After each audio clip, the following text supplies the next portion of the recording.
कभी कभी इतिहास गोलियों की आवाज से नहीं बल्कि उन खामोशियों से बदलता है जिनके पीछे लाखों अनकही चीखें दबी होती हैं। 1971 एक ऐसा साल जिसने एशिया का नक्शा फाड़कर एक नया देश जन्म दिया।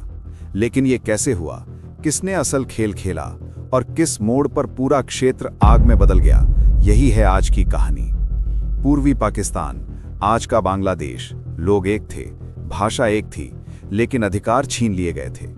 1970 के चुनाव में शेख मुजीबुर रहमान की भारी जीत हुई, लेकिन सत्ता देने से इनकार कर दिया गया और यही इनकार एक पूरे प्रदेश के विनाश की शुरुआत बना। इसके बाद आया ऑपरेशन सर्चलाइट, एक ऐसा सैन्य अभियान जिसने ढाका से लेकर गांवों तक अंधेरा फैला दिया। घर जलाए गए, शहर टूटे और लाखों लोग भारत की सीमा पर आ पहुंचे। ये सिर्फ शरणार्थियों की भीड़ नहीं थी, ये आने वाली जंग की चेतावनी थी। दिल्ली में प्रधानमंत्री इंदिरा गांधी सब देख रही थी, लेकिन कदम उसी दिन उठाना था जब समय सही हो। और वो दिन था 3 दिसंबर 1971, जब पाकिस्तान ने भारतीय एयरबेस पर अचानक हमला कर भारत को सीधे युद्ध में धकेल दिया। लेकिन शायद पाकिस्तान नहीं जानता था कि ये हमला भारत को और भी खतरनाक बना देगा। उसी रात भारत ने जवाब दिया और हवा में सिर्फ धुआं नहीं बल्कि निर्णय की गंध भर गई। पूर्वी मोर्चे पर भारतीय सेना ने बिजली सी गति से आगे बढ़ना शुरू किया। ये पारंपरिक युद्ध नहीं था, ये भारतीय शैली का एक तेज, निर्णायक और मनोवैज्ञानिक ब्लिट्जक्रीग था। सिर्फ 13 दिनों में भारतीय सेना ने ढाका को चारों तरफ से घेर लिया।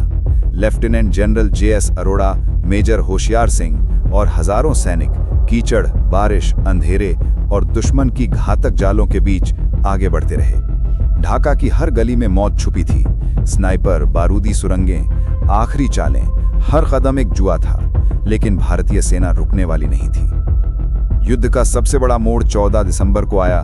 पाकिस्तानी सेना की रीढ़ टूटने लगी। 16 दिसंबर 1971 की दोपहर 4:31 पर दुनिया ने आधुनिक इतिहास का सबसे बड़ा सैन्य आत्मसमर्पण देखा।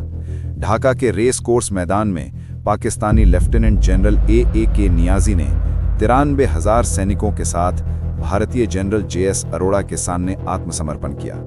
इतना विशाल और तेज पतन इतिहास में दोबारा कभी नहीं देखा गया और उसी पल बांग्लादेश नाम का एक नया राष्ट्र जन्मा। 1971 की जंग सिर्फ एक लड़ाई नहीं थी, ये ताकत, रणनीति और मानवीय साहस का संगम था। भारत ने दुनिया को यह दिखाया कि अन्याय का अंत सिर्फ हथियारों से नहीं बल्कि दृढ़ निर्णय और सही पक्ष में खड़े होने से होता है। आज जब भी हम बांग्लादेश का नक्शा देखते हैं तो समझना चाहिए कि वो सिर्फ जमीन नहीं बल्कि लाखों कुर्बानियों की कहानी है। और याद रखिए, कुछ जंगें युद्ध भूमि पर नहीं जीती जाती, वे इतिहास की यादों में जिंदा रहती हैं। यही थी 1971 की कहानी, वो जंग जिसने इंसानियत का दर्द भी दिखाया और आज़ादी का जन्म भी। अगर इतिहास आपको रोमांचित करता है तो इस कहानी को कभी मत भूलिए।